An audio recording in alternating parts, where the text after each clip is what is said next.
So I'm Michał, as I said previously. I am a COO of Sembot.com, and I've been working on and off in digital marketing for the last around 14 years. So I guess I'm the right person to run this type of webinar. Um, anyway, we are a company that builds software and has also own agency. So we build software for marketers, and we are marketers. So that allows us to know some tips, tricks, maybe some hacks on how to run an extremely profitable product campaigns for e-commerce.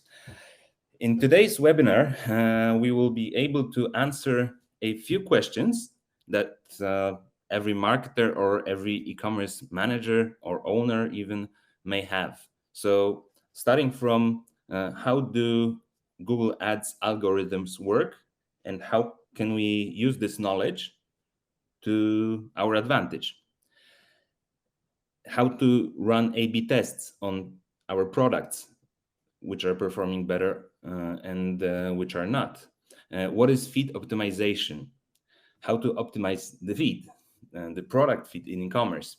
How to correctly create titles of products in order to get the best performance. Also, you may be interested in knowing what are the advanced campaign setups, advanced campaign architectures that allows you as a marketer to control the results of Google Ads. All these questions will be answered today. In this webinar, we've got about 1.5 hours, and I've got about 60 slides. So let's get into it.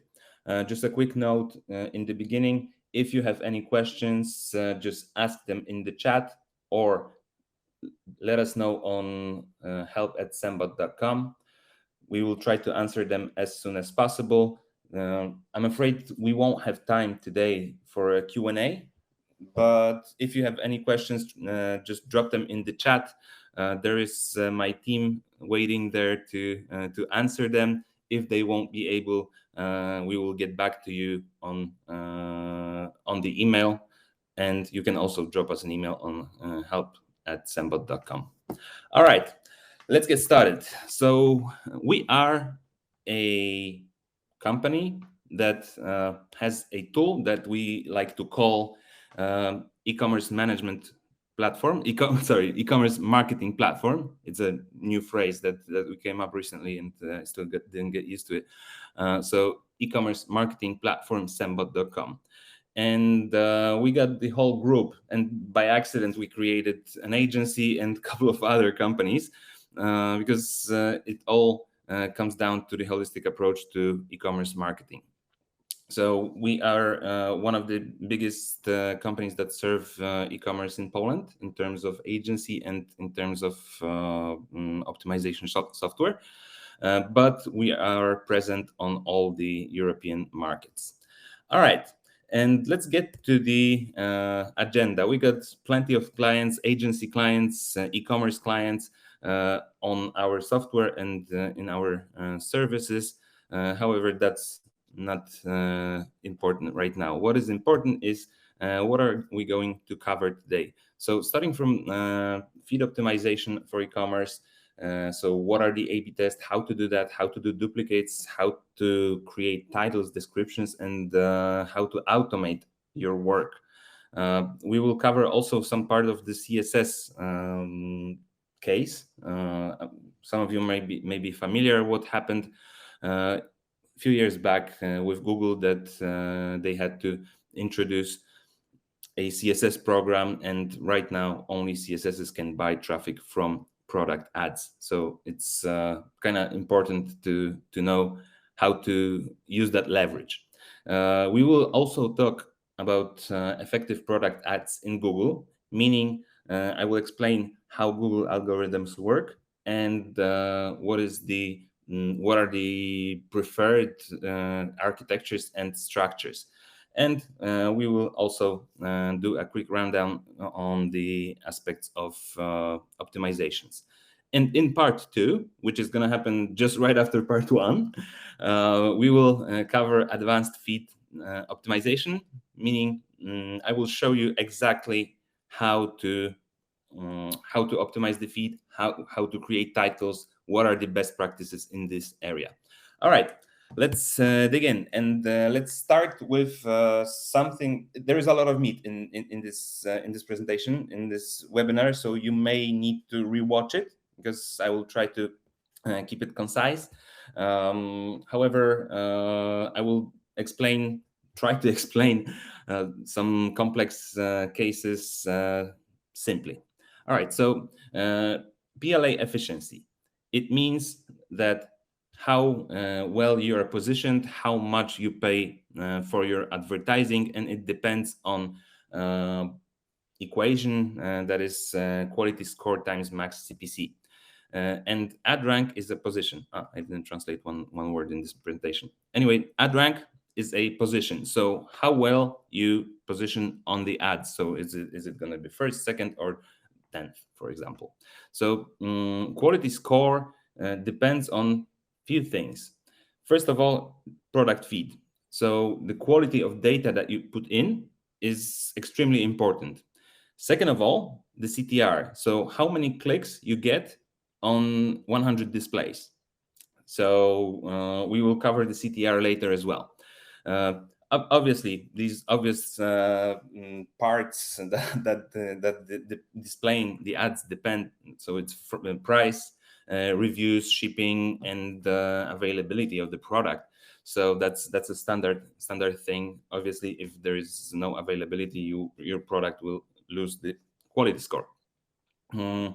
And is landing page relevant? Meaning, is the information, the content of this website, is it relevant to the user's search, and whether it's fast, and it's fast on desktop and on mobile as well, and the UX of the website, that what Google crawls as well. So these are the things that lets you improve the quality of the ad, therefore get higher in the results. So and cost per click obviously allows you to reach the desired return on ad spend. And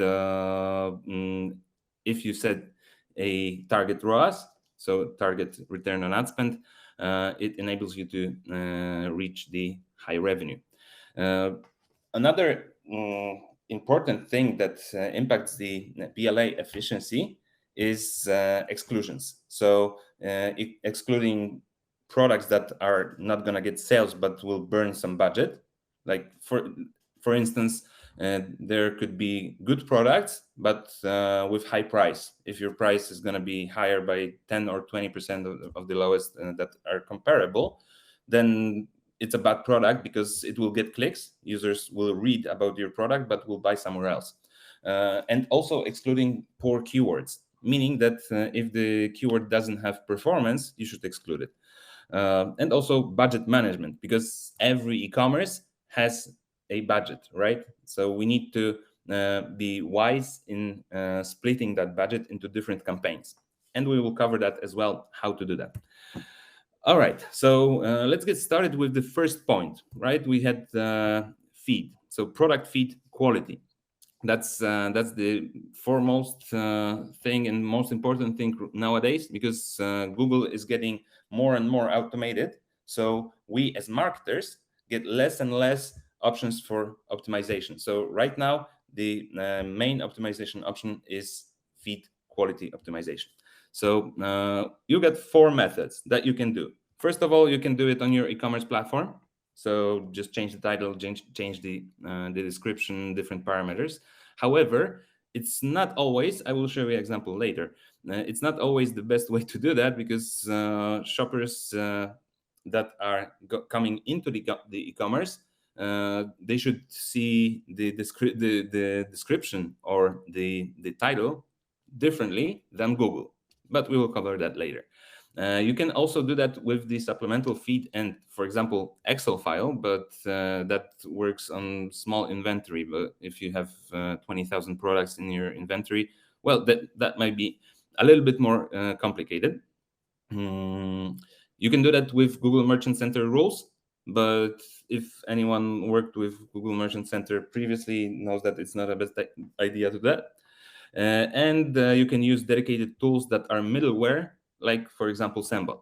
So middleware means that if the product feed comes out of the e-commerce platform, the middleware processes it and optimizes it, and then the middleware sends it to Google, to Microsoft Advertising, to Facebook, to Criteo, or any other marketing medium. So we have four ways to do that, but we're gonna focus on what to do, not necessarily which way to which tool to use. So Google advises to create product titles that include accurate information on the product, and that all the basic fields are filled in. That's extremely important. If they're empty, we all know that e-coms tend to have some empty fields in the feed, and that's impacting the performance at the end of the day. And also a picture that does match the guidelines. So improving the title can cause really great results, really great performance results. So in clicks, in CTRs, and in the CPC reduction, because as you remember in the beginning, I told you what's the formula for calculating the ad rank, and ad rank impacts the final CPC that we are paying. So let's take a look at an example. So we got Polo Ralph Lauren versus red Polo Ralph Lauren, or versus Ralph Lauren male Polo red XL slim fit. So this last title is the best performing one because it's based on the combination of all the fields that are important in the feed.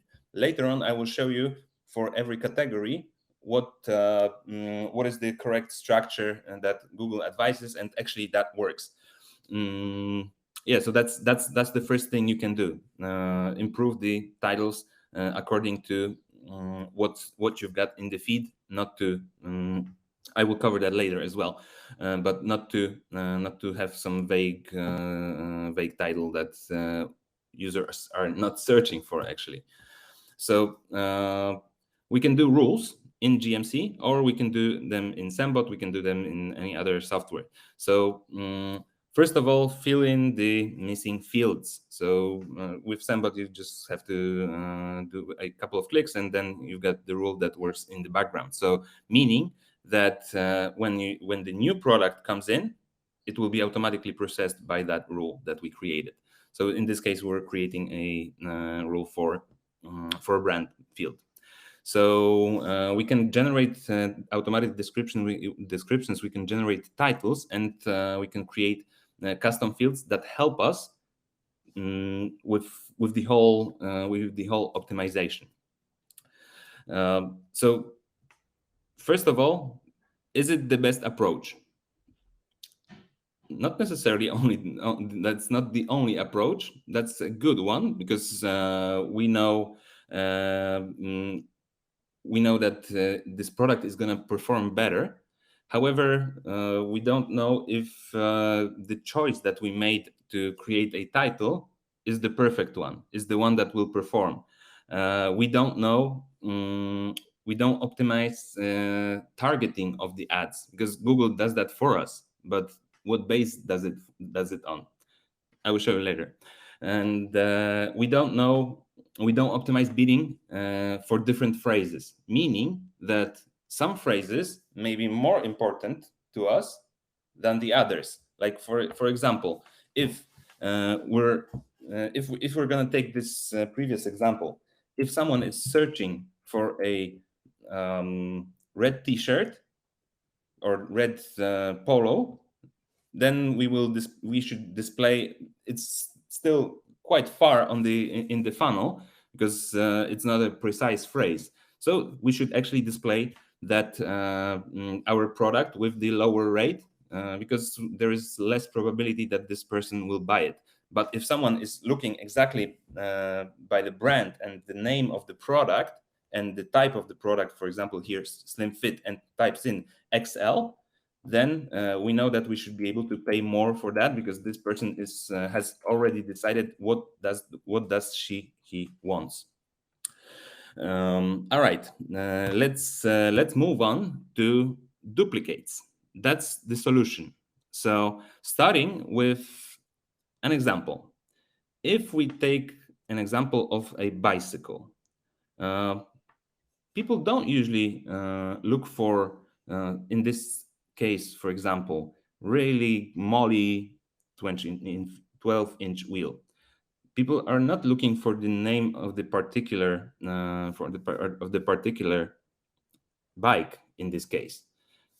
As you can see in the search bar, we've got bicycle for a 33-year-old. That's the phrase that people are searching. So if we had this phrase in the title, Google automatically gives us the highest ad rank, because it knows that this product exactly fills in the needs of the client, because client had this query, Google client. So the solution is to create duplicates of products for phrases that are most searched on that particular product. So for example, we could create a a product named bicycle for a girl, bike for a girl, bicycle for a 3-year-old, bicycle for a 4-year-old, and so on, so on. So in this case, we're precisely targeting our ads, our product ads, to different customers, and then we can actually measure which title works best for each customer, and we can run it long term, or we can run it as an A/B test. So that's one of the solutions to increase performance and increase sales, obviously, because the higher the ad rank is, the less we pay for this PC, and the higher we are, so we get more exposure just by creating a couple of new products, new duplicates. I mean, you can do that. You shouldn't do that in your e-commerce, because you would be duplicating the product in the e-commerce platform. But you can do that in a middleware like Sembot, exactly. All right. So we got possibility to run A/B test. That's how it's created in Sembot. I don't know if any other feed optimization software has it, but yeah, we do. So we get higher reach, because sometimes we just hit the ceiling, and the problem is that we can't move over, for example, share of voice of 50%, and increasing the CPC doesn't help. So this what helps. All right. So let me just give you a quick overview. How does the smart bidding work, and why initial targeting is the most important? So Google's algorithm works like this: that we got initial targeting that is based on title and related keywords in Google, right? And we got database of GTINs or ENs or any other product formats, and we got image recognition because Google has it, and we also have categories and brands that are pulled from the feed. That's why it's important to add the categories, and I mean categories are automatic, but brands to add them into the feed. And we got landing page analysis, right? So when Google does that, then the machine learning kicks in. So, and we all know, or maybe you don't, that you need some time in order to Google algorithm to learn, and they need to collect data and so on. That's what's happening in the background. So machine learning algorithm works, and then you get clicks and keywords on particular keywords that are related to your ad. And then if there is a conversion in target ROAS, yes, then we can increase the CPC. If there is no conversions, then Google decreases the CPC. And we're talking about target ROAS strategy, right? So Google decreases the CPC or excludes the product, which means that if you automate everything, if you let Google automate everything, it means that some of your products may get excluded in the beginning.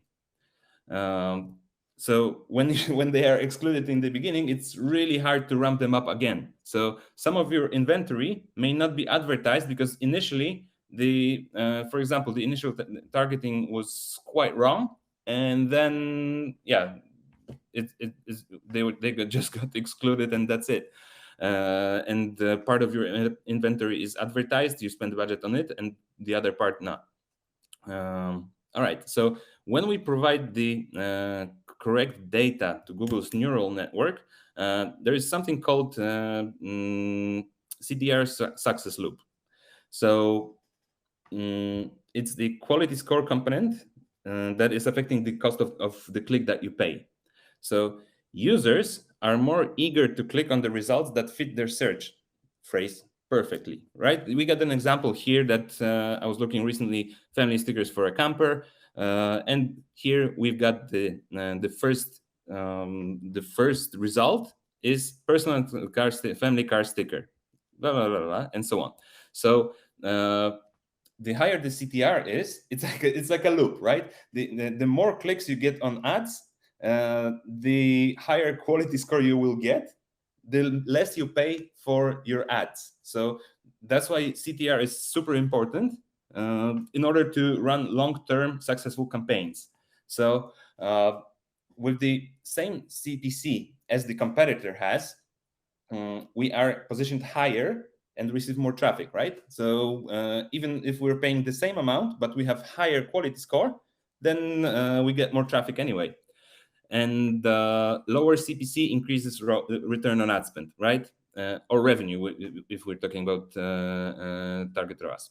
So that's the key to success, the high CTR. And to get high CTR, we need to optimize the feed. We have to have a couple of other components that I will cover in a second. Let me just check time if we're good. Yeah, we're good. All right. So there are additional parameters that impact your sales on Google Ads. So first of all, stars on the product card. Well, that's pretty obvious. But if you have reviews, opinions, and stars on the product, they're gonna get higher CTR. And in the result, you will get more traffic, and in the result, you will get higher quality score, and then the loop comes up again. Free shipping, that's clear, obviously. However, we need to be careful with that because users tend to decide to buy the product that has shipping that needs to be paid, but has lower price. But that's just a side note. Actually, the third point here. And different photo of the same product that competitors are selling. I will show you that in the second part. I will show you exactly how does that look like in the feed. But imagine that you're buying a TV, whatever, or a laptop. Everyone has the same photo, apart from one vendor. You look at this very vendor first because it's different to others, because that's how the brain works. So yeah, just consider adding different photo. It could be, or it should be sometimes, a different background. Can be the same photo, but different background. I will show you later. All right, so with Sembot, you can optimize the products really easy. There is a 7-day trial now. If you go to sembot.com, you can sign up now, and you will have the trial. And our customer success team will help you out to get you going on the optimization. But that was just a interruption, or let's say advertising. All right, so we just said that high CTR is something that Google considers attractive offer, right? So we get higher quality score. Obviously, we need to consider price and product availability, as I mentioned just 2 slides before. And you need to remember that Google Shopping, Google Product Ads, Google Shopping in general, is a price comparator or aggregator. Doesn't matter the nomenclature. So users will look at the price really thoroughly. So users, if you have higher price, users will click on your product because maybe you have nice photos or maybe you have nice title, but users will click on your product, but then they will go to your competitor to buy just before because they have lower price. So in most cases, it doesn't make sense to advertise products that are more expensive than your competitors.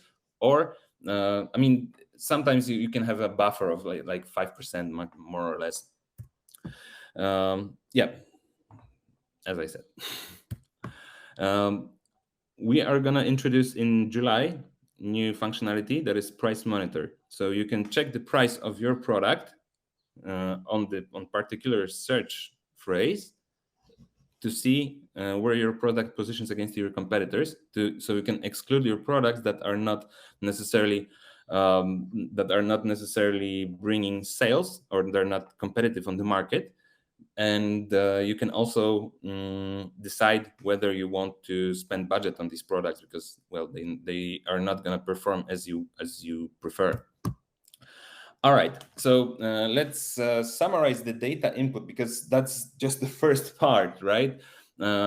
First of all, you need to have clearly described offering. So the best quality feed will perform the best, because as you can see in the first sentence here, sometimes in many cases the problems on Google Ads are not in Google panel.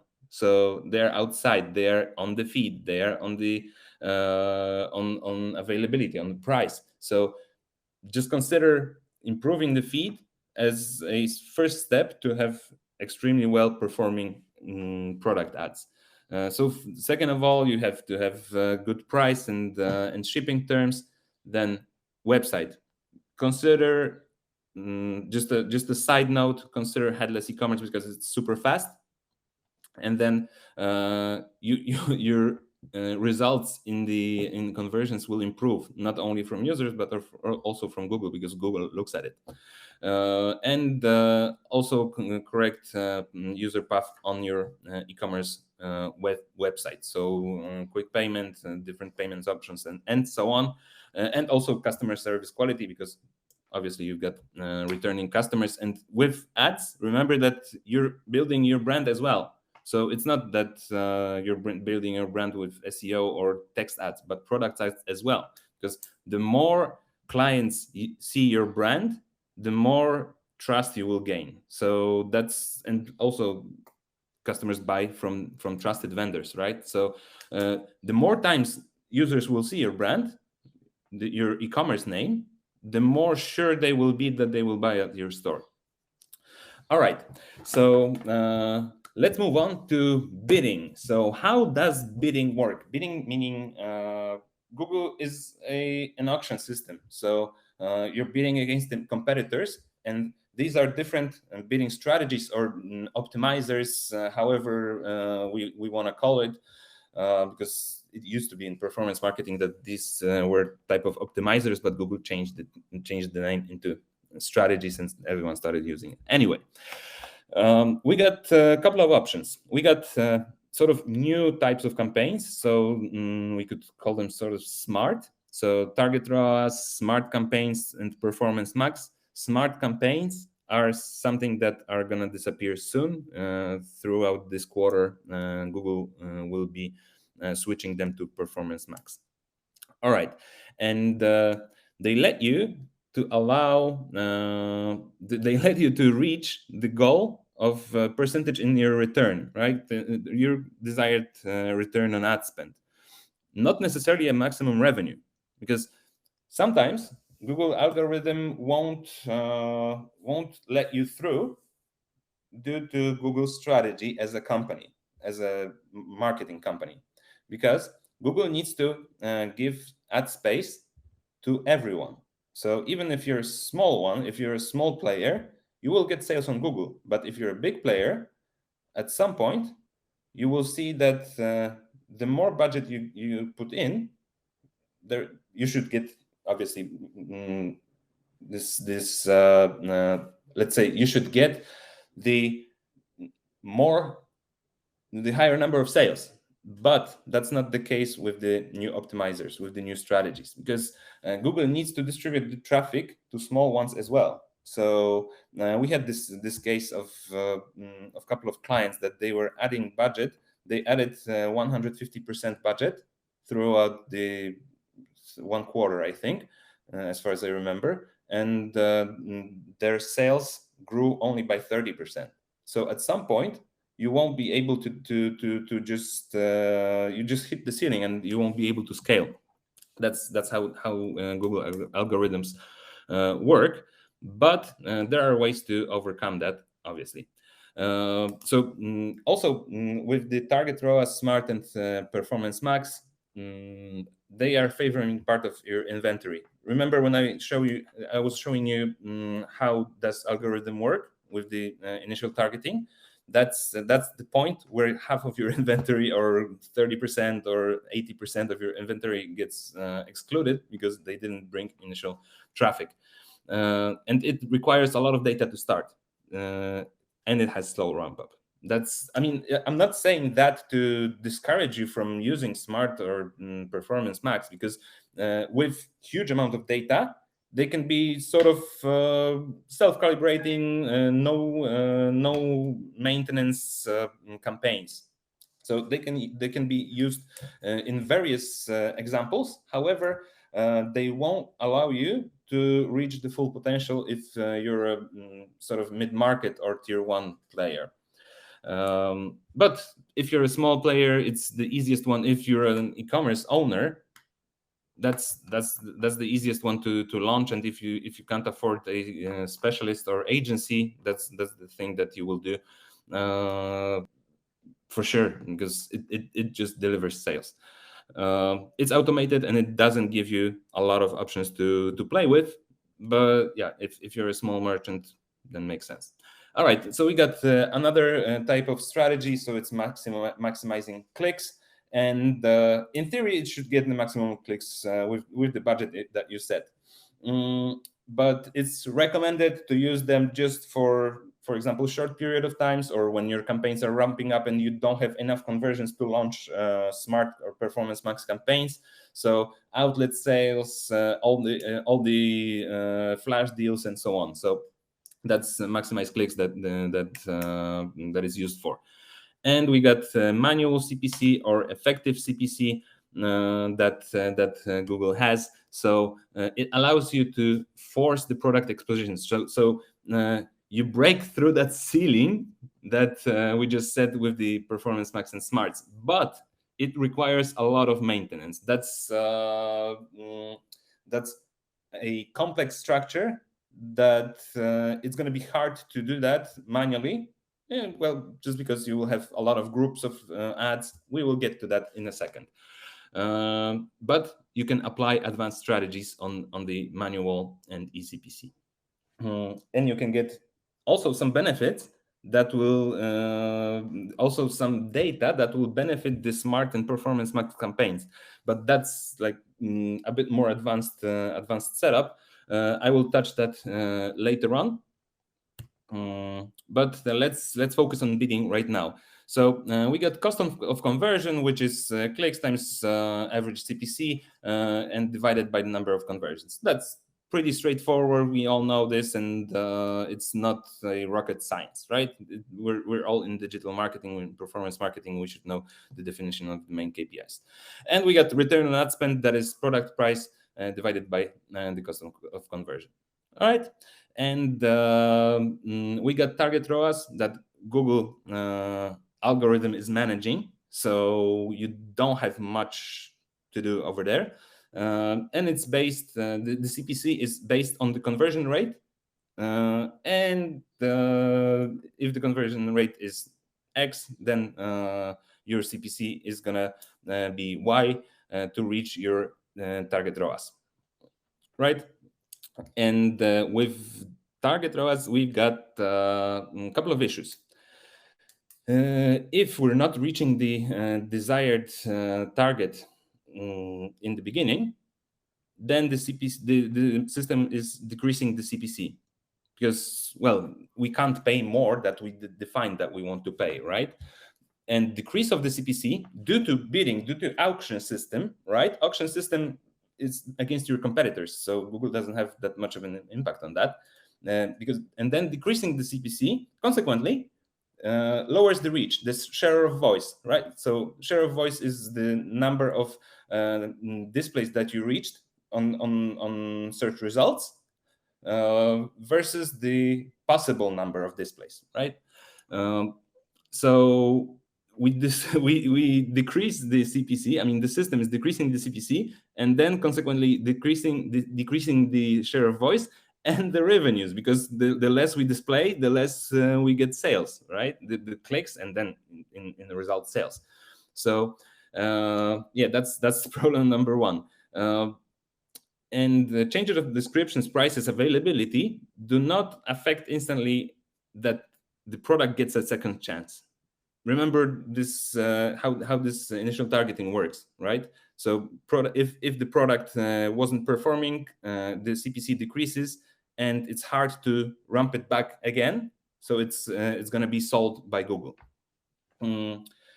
So algorithm may assume that some part of your inventory isn't worth selling because it won't get sales, it won't get clicks, or so on. So then you're excluding part of your inventory if you're using target ROAS, and you're not using, let's say, advanced campaigns. But, well, maybe that's what you want to do. Yeah, regardless of the strategy, we always buy CPC, buy traffic on Google in the CPC model, meaning that even if you have target ROAS, even if you have whatever smarts, performance max, you're still buying traffic in CPC, no matter the strategy, right? And there is a possibility to decrease the CPC. Let me explain you how the CSS works, because CSS, CSS is a comparator. So Google Shopping is a comparator. Sembot.eu is a comparator. Whatever, Idealo is a comparator. Product Hero is a comparator. Only comparators can buy traffic from Google product ads. Meaning that if you're buying that directly on Google, you either are a CSS or you buy that through the CSS. If you're a merchant, you can buy that through the CSS of your choice. The most popular one is obviously Google Shopping, because it's a standard when you open a GMC account, so Merchant Center account, you're connected to Google Shopping, and then you can switch. And why should you switch? Because Google Shopping, one of the few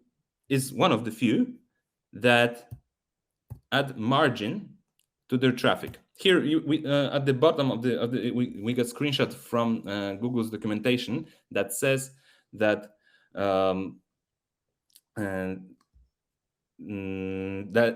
Google Shopping is charging margin on the click, and we checked that.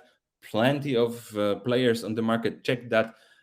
Roughly, it's 20% of margin that Google takes as their fee for running your ads through their CSS, right? So if we take a look at this image, we see that with Google Shopping, we got CPC of €1, right? And with that CPC, we think, in most cases, merchants think that this CPC goes to the auction against their competitors, but it's not. It's only 80 cents that is going to the auction. That's the bid value. And then 20 cents are going to Google as their margin. Obviously, you won't see that in the panel because Google won't show you their margins. They don't have to share their numbers on that in that sense. But it works like this. So going through Google Shopping without the CSS is actually decreasing your bids, right? So if your competitors are bidding €1 through the CSS, and then you're bidding through Google Shopping, then your bid is lower. So, and take it another layer on that if your feed is poor and you've got some automatic campaign structure, then no surprise that you're not getting displays, you're not getting clicks, and you're not hitting your return on ad spend, right? So first of all, to decrease the CPC or actually increase the bidding power, is to run it through the CSS. You can run it through any CSS. You can run it through Sembot. You can run it through any agency. The agencies in the beginning that I was showing you, they all have their own CSSs. So you can run the ads through the agency, or you can launch your own branded CSS as an e-commerce or as an agency, right? So you could be your own. You could be a CSS for your own e-commerce, and then first of all, you're buying traffic from Google Ads with no margin, and then you get another branding. Remember what I told you about displaying your brand more and more, and the more places you display your brand, the more users will get used to it and trust your company. So let's start with the CSS part. You can use the CSS broker. As I said, there are plenty on the market. I'm not gonna give you all the names, but there's plenty of brokers on the market. You can use legitimate comparator, like for example, I don't know, Idealo, or there are several in the UK that are just comparators, like any other comparator of offers, right? And you can have your own CSS that will display the name of your e-commerce or your agency at the bottom with the free traffic from that field. All right, so the CSSs can look like your e-commerce or like your agency. On the left, we got an example of one of our clients that we launched the CSS for, because as I maybe I didn't mention that we are actually launching these CSSs. We can launch a CSS for any e-commerce or any agency. So we got that on the SaaS model. So this one is brand CSS for the brand Gamivo.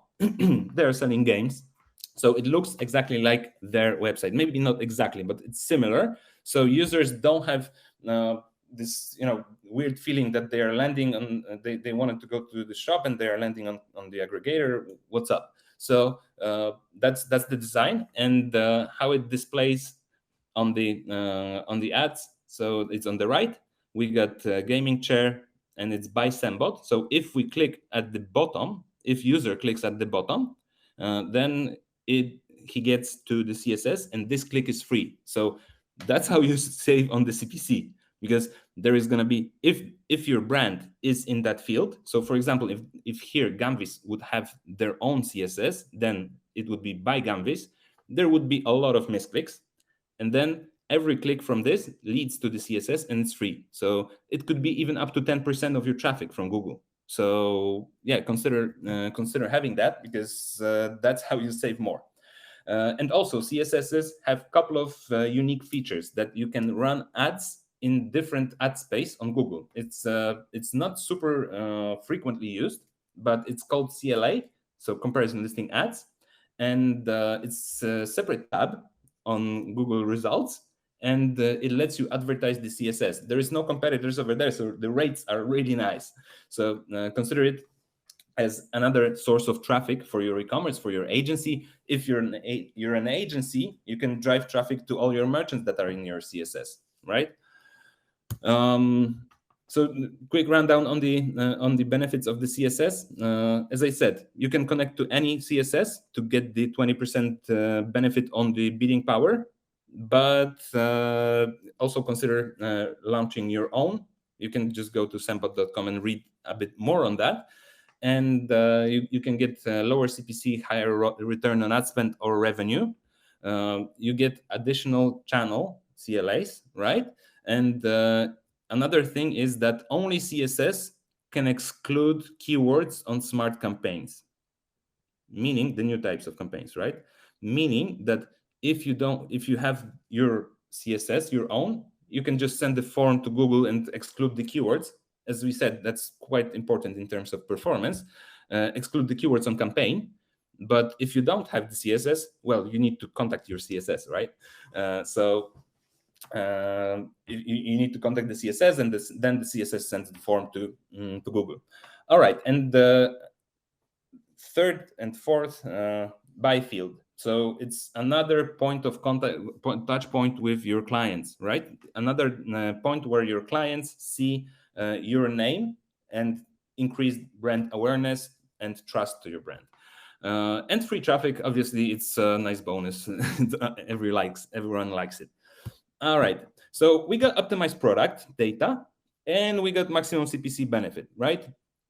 How do we build these campaigns? We didn't reach that topic yet, and we're still 45 minutes in. So I'm gonna quickly go through it. So Google advises that big merchants should advertise like this. So we got products with margin X, products with margin Y, products with margin Z. And then they are on Smart, Performance Max, or Target ROAS, right? And then you define at the level of margin. Define the target return on ad spend on the level of margin. And then we got new arrivals, maximize clicks, outlet, maximize clicks, and sales, maximize clicks. And that's really simple structure. The problems are with the segmentation, because then you get a lot of products in one group, and then you can't manage it at the level of the even category, because you can only manage your rates, your targets at the level of your margin. So for example, if you get seasonal products, then they will take time to ramp up again when the season starts. So, well, that's quite tricky, you know, and it requires high budgets to be effective, just like this. But if you do have high budget and you don't have some non-performance goals, then when you set it up, you can leave it and then just visit it once a week and see if everything works. Yeah, but it requires budget. All right. So the question is, are there better options for your product ads architecture? Well, yes, obviously. We wouldn't run this presentation if they weren't. So we can deep segment the campaigns. We can super deep segment the campaigns like single product ad groups or single product campaigns. And we can do multi-level campaigns, which are sort of top of the rock of what we have. And yeah, we can dynamically exclude the keywords, because obviously on the standard campaigns, on classic campaigns, we can do exclusions ourselves. We don't need CSS to do that for us, but it's a bit more maintenance than the standard setup. So let's go through simple deep segmentation. It's not super deep, it's just a deep segmentation. So we got at the category level, we got category A and brand number one, whatever the brand is, Ralph Lauren.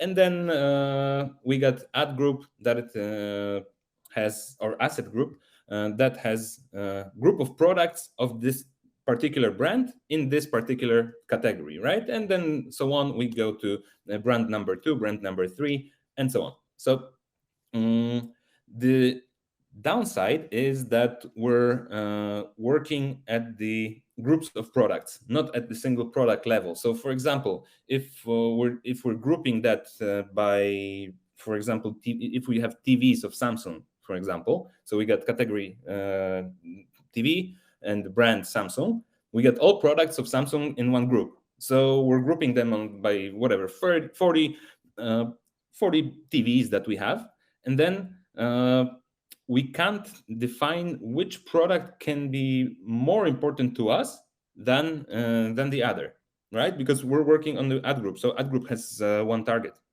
We can't change that.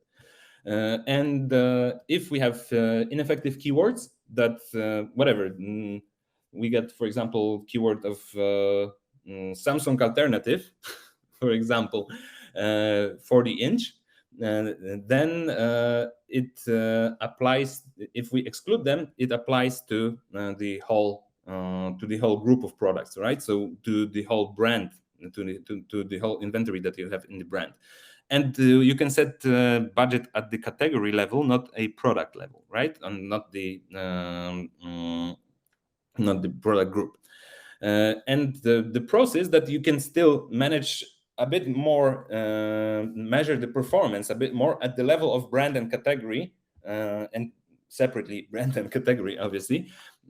So you get more data, you get more information on what's performing, what's not, right? And also e-coms have some deals with brands frequently, so that's quite important from the perspective of brand offers you some support to advertise them. You're adjusting return on ad spend that you desire at the relatively low level. So it's still product group, but it's not the whole let's say margin level. All right. Then we got another deep segmentation example. So we got category, and then category is split into ad groups that are depending on brand. So then we're managing with the groups of products that are in one brand, right, in one category. Similar to the previous case, there are some cons and pros, more or less the same, right? Because you can set budget to categories, for example, not necessarily to assign to brands. All right, and that's very deep segmentation example. So SPAG, single product ad group. So we got, for example, mobile and category A, brand 1, and we got ad group per product. So every product in that brand has different ad group, meaning that this segmentation allows you to manage products to manage targets and to manage targets at the product level, and it allows you to manage budgets at the brand level, right? And at the device level as well. So you can assign budget to even separately to every device on a particular brand, and you can exclude keywords. What is important? You can exclude keywords at the product level. So if you see that there are keywords that are not performing, you can exclude them from one product, but they may be performing with the other, and you can adjust targets on the product level. And there is another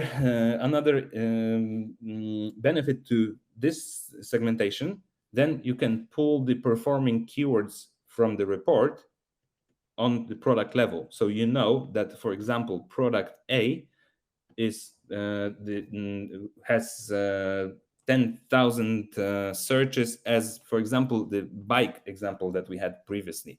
So if product A is named whatever, Cross MX 250, but you see that you've got 40,000 searches for bike for a 4-year-old girl, you just take this product, duplicate it, and put the title bike for a 4-year-old girl. Then you get high quality score. But without this segmentation, it could be hard to pull up the keywords that actually are searched on. And we can also go even deeper into extremely deep segmentation. So it's single product campaign. So in this way, we can manage. It's like, then if you have more than 1,000 products, then the account is super complex, and the management won't be 5 minutes a day. All right, but it's super effective on in some e-coms, and it's super effective on some product groups, because you don't have to use this architecture to run on the whole account. You can use it for some product group, right? So you can exclude keywords at the product level in the context of targeting. So you can set exclusions and set targets differently for one product, right? So we got one product, and we got two different sets of exclusions and different target ROAS, right? and that gives you full control of the performance of the ads. So that's what actually we do in our generators, right? So and that's how it looks like. So in order to generate the deep segmentation, very deep segmentation or extremely deep segmentation campaigns, well, it's just a couple of clicks. So you can test it out. As I said, trial, register on Sembot, try it, and look how it performs. Obviously, you need to think it through, not to do random stuff. But since you're a marketer already, I guess you know the drill. Anyway, you can split it based on targeting, so different devices, different locations, and you can split based on brands, or for example, even creates single product campaigns with a couple of clicks. In this case, we had 4,000 groups or 3,000 groups in that instance. But all right. What else can we do? Because we got good products, we got granular campaigns, we got CPC benefits from the CSS. What more we can do? All right, now bear with me.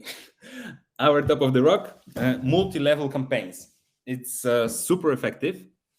It's really logical, and yeah, it takes some time to set it up, obviously. But if you care about your clients' revenue, as if you're an agency, or if you care about your revenue because you're the e-commerce owners, it's worth a shot to try it out.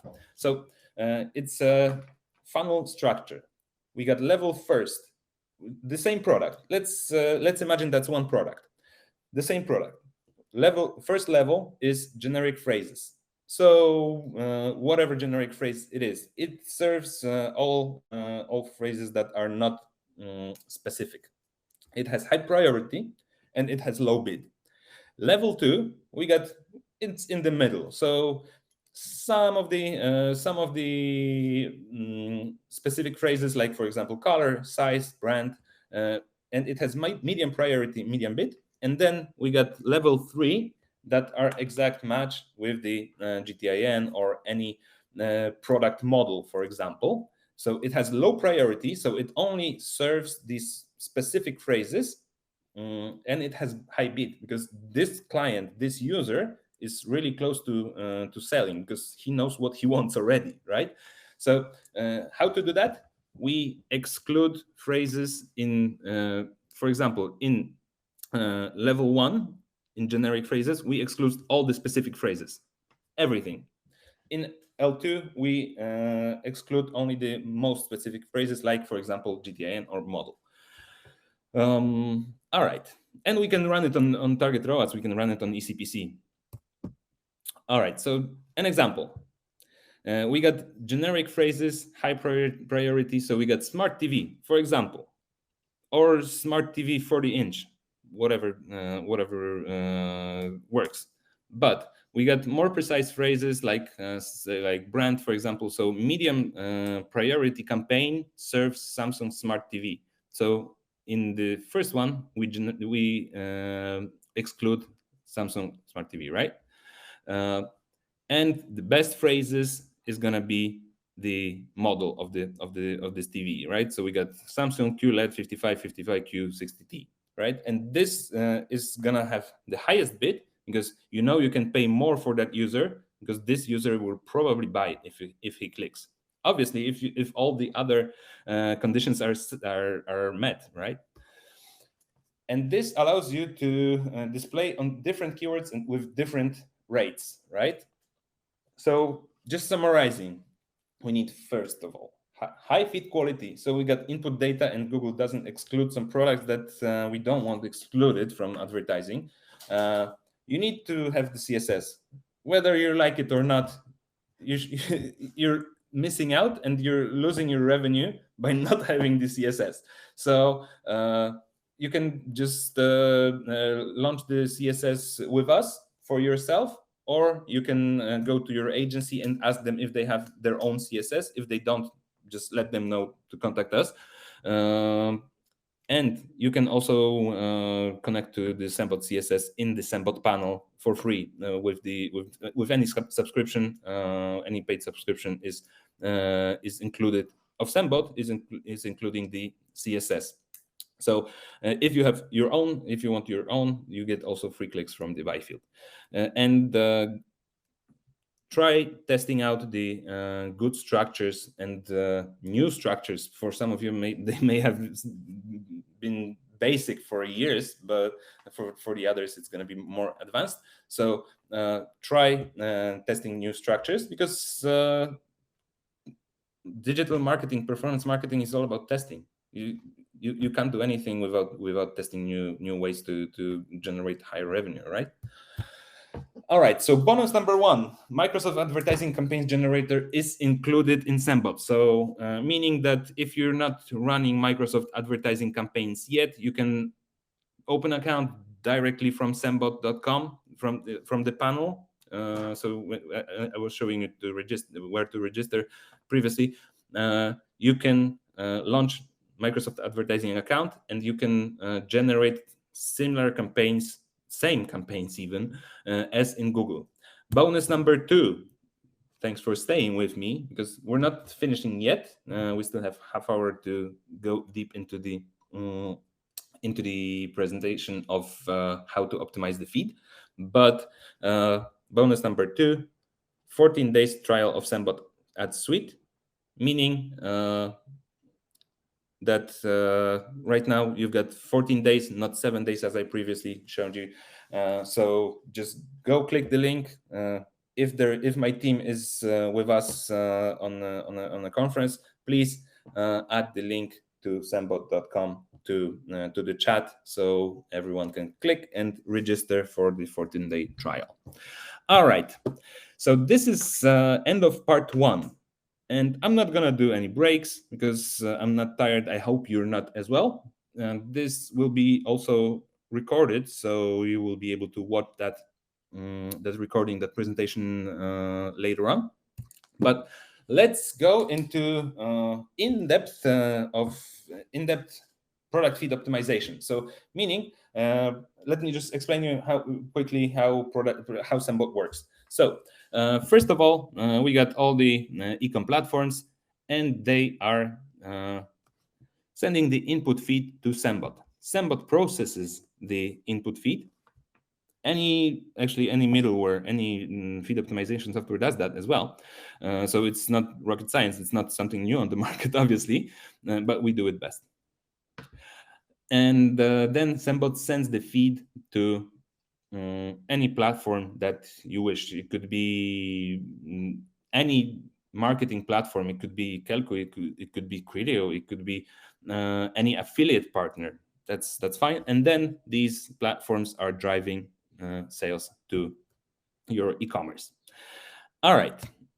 So starting with that, we started with feed optimization. So let's start with titles. As you can see, there is a luggage. It's a screenshot from one of the e-commerce from. I don't actually remember where they're from. Anyway, as you can see, the title is "Send White Front Pocket." But send white front pocket what? What are the dimensions? What is this even? So in most cases, e-coms are sending this in the title attribute in the product feed. And in this case, we need to fix it, and we need to fix it right away, right? It's not our campaign. I don't know who did that, but they did it quite correctly. That's an example of sort of optimized title, but not necessarily. And we know that the length is 55 centimeter, that it has 4 wheels, and it's expandable, and it's a suitcase. But yeah, they could do better. So that's the example that someone did better. So we got brand, we got product type, right? We got some custom field that says that it's a front pocket edition. All right. We got color, and we got dimensions, and we got capacity, right? So this is actually really, really well created title. But remember that they got this from the e-commerce, right? As an agency, or maybe they got some internal e-commerce department in the performance marketing department. So that's a good example of how you should be creating titles. I will get to that in a second. What to do with the titles and what not to do, obviously. You need to consider the length of the title, how many characters you have, because for mobile you got only 70 characters. So the most important information that you want to put should be in the beginning, right? And use also the new parameter that was introduced, I think, beginning of this year, a short title parameter. If you don't have it in the feed, it's really easy to add it in Sembot. You just create a role that creates that adds the short title parameter, or creates it from scratch, so you can put together all the other attributes into that short title. So remember, you have a maximum of 140 characters. All right, and use of capitals. Obviously, it will, if you add the title that has all the capitals, it will be rejected, right? So just don't. And phrases in foreign languages. I know that advertising e-commerce in different markets can be a bit tricky, and can require some knowledge of the language, obviously. But yeah, try not to use any foreign phrases in the feed. If you're advertising, for example, in Germany, try not to use English product titles, because it will negatively impact on two things, even if you have benefit of your own CSS, for example. So it will then double the negative impact, because you will have double presence of your name, of your branding on the ad. And people lose trust, because they see it as something that is not really relevant, that is from other country, that is not ours, and so on. So they won't buy it from you. And it also negatively impacts the CTR, right? So the CTR rapidly decreases when you use foreign languages in the titles. Distinguish variants, create product duplicates, create different variants of products, because there is a chance that you can display twice, for example, on one phrase. That's a bit more advanced setup, but it's possible. If you want more info, just drop us an email on help@sembot.com. We will explain how to do that. So add different attributes. What is the color? What is the size? And for example, for one product, you could have 14, 20 products, and they will have higher CTR if they're in different variants, for sure. And yeah, use duplicates for different variants. Don't add promo texts into the titles, like price, like discount, and so on. You've got different fields for that, so just don't. And as a bonus, you can use keywords in titles, or you can use keywords that you know that are well performing, or are frequently searched in the title, or replace the title with the whole phrase. As I mentioned before, check the phrases that are most searched for your products, then create duplicates, and then replace the titles with the phrases that are more searched. You will see the increase in CTR. You will see the increase in quality score, definitely. All right, I promised you previously that I will show you the recommended structures for the product title, and that's how it looks in different. Yeah, you can screenshot now.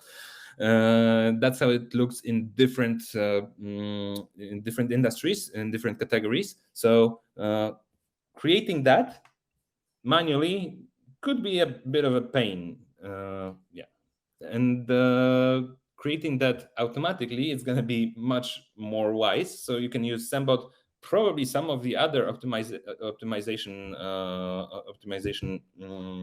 tools, but I'm not going to advertise my competitors, obviously. So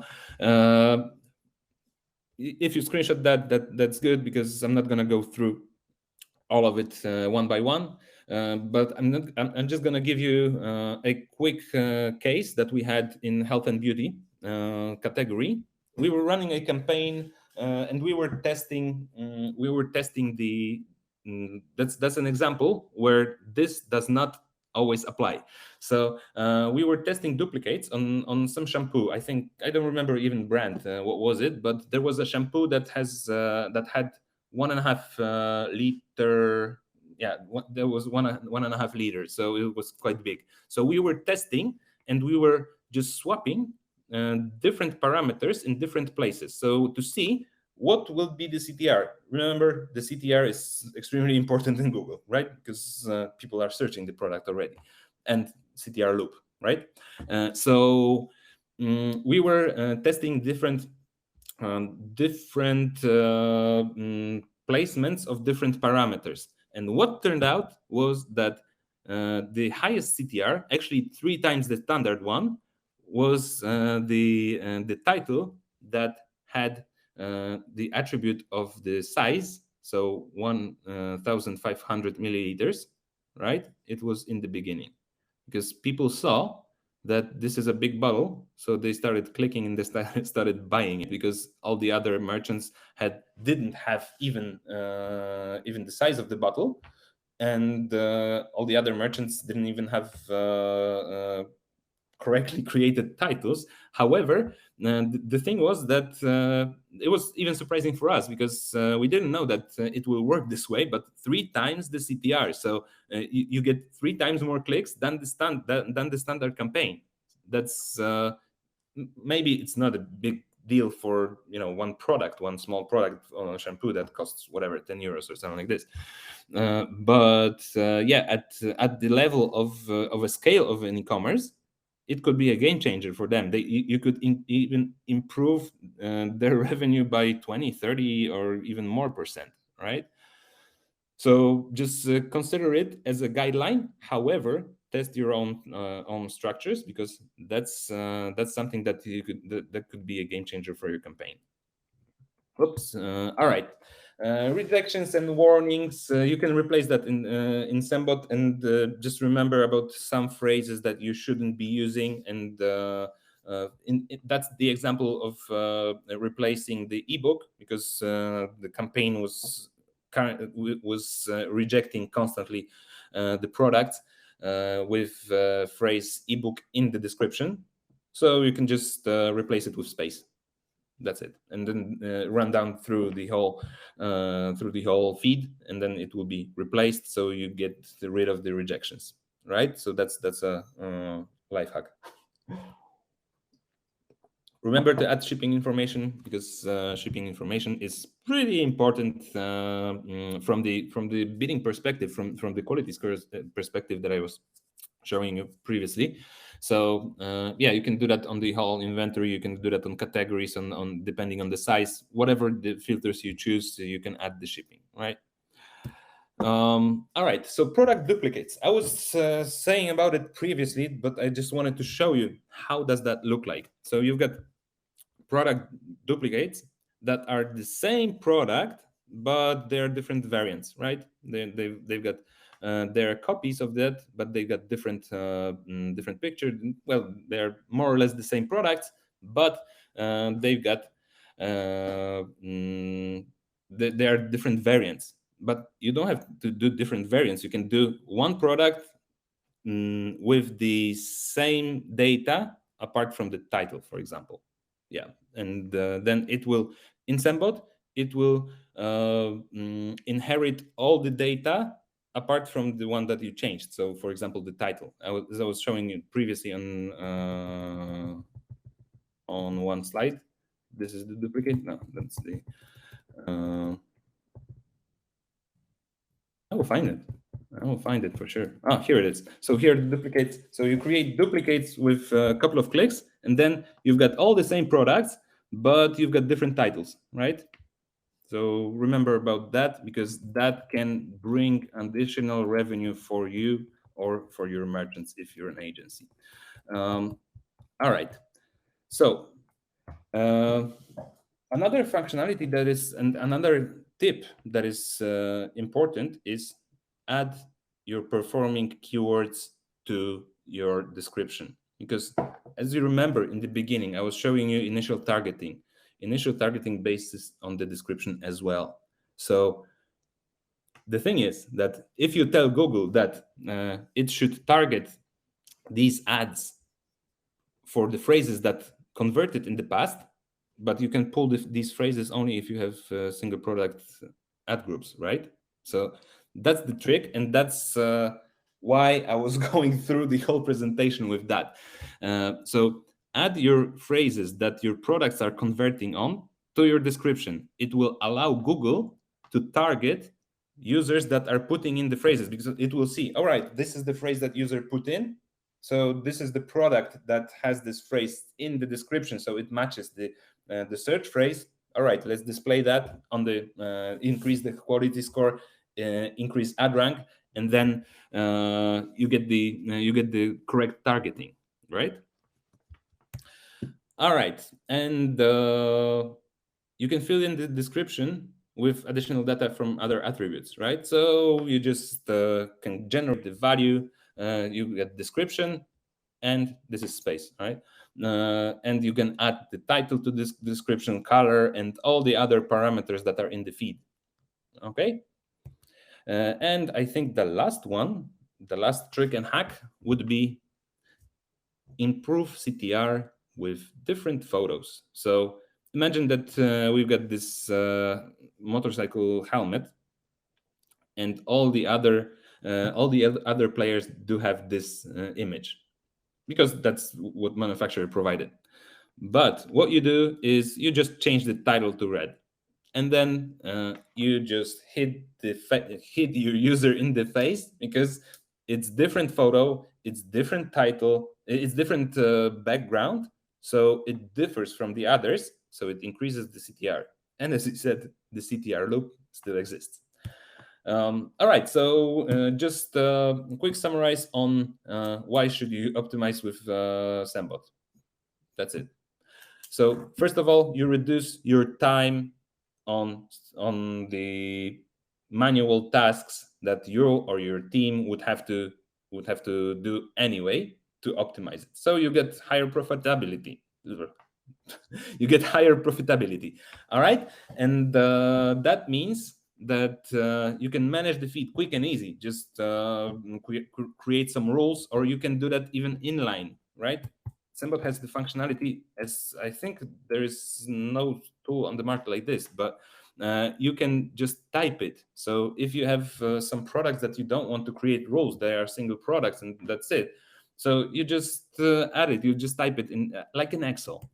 So then you save a lot of time on that.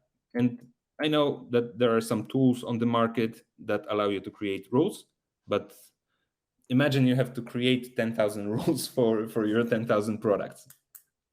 You can just, for some products, you can just type in. Another thing is that you save time on building the advanced strategies, right? Advanced architectures of the products, of the product ads, or even text ads. I didn't show you that because we were focusing on product ads today, but we got generators that will allow you to create long tail campaigns and generate text ads from the feed that you would have to spend whatever 2 weeks to set up on the inventory of 500 or 1,000 products. And with Sembot you can do that like 3 minutes. And soon in July still we will have automatic campaign optimization. So you set up the rules for optimization, so exclude this product if it doesn't perform. That's it. And then your budgets are distributed on the products that are worth advertising. Or we can have different rules. Obviously, that's just an example. All right, efficiency. So higher quality of the product feed and deep campaign segmentations, they just work and they bring you better performance. That's it. So you get lower CPC because you can connect to the CSS. You can in Sembot itself. You can also increase the quality score, which lowers your CPC, and then you get higher positions, CTR. You enter the CTR loop and increase return on ad spend, and that's it. Return on your investment in ads. So You can also check the data of your performance at the product level in Sembot, so you don't have to go click through from Sembot to analytics or to ads panel and so on. You can just do everything in one place and see if your optimizations work. So you get multiple plethora of possibilities. So you've got product optimization, you get advanced campaign structures, you can do duplicates, you can switch the photos, you can run A/B testing, and there is plenty more in the software and plenty more upcoming. So yeah, you can even give it, if you're an agency, you can just give it to your employees and then they will thank you, because it will just make their lives easier and they will be more happy. And I guess well-being in the workplace right now matters. And you get possibility, if you're an agency, or even if you're in e-commerce or mid-market, you get possibility to manage higher amount of campaigns with one person, so it's more efficient, right? Constantly testing. As I mentioned previously, if you don't test, you just move backwards, right? One step forward, two steps backwards. All right, and what should you do next? If you want to have brand CSS or CSS for agency, just contact us. And if you want Sembot, just go to sembot.com, sign up now, sign up and enjoy. 14-day trial for now. I don't know when we will reduce it to 7 days, but probably still this summer. So if you want to do 14-day trial, just do it right now. And if you want the CSS, we are going to do separate session on that. How does that work, and how to understand it deeply, and how to leverage that possibility. But we can launch the CSS for your agency or for your e-commerce brand right away. Actually, just contact us through our contact form and choose what type of CSS is interesting to you. All right, I guess we're good in time, and thank you very much for staying with me. I still have some time for a Q&A, so let me just end screen sharing and see if we have any questions. Wow. Okay. Yes, the session is recorded. It's going to be available on YouTube. Because Eric asked if the session is recorded. Yes, you will also get the access, and it will also be available on YouTube. Okay.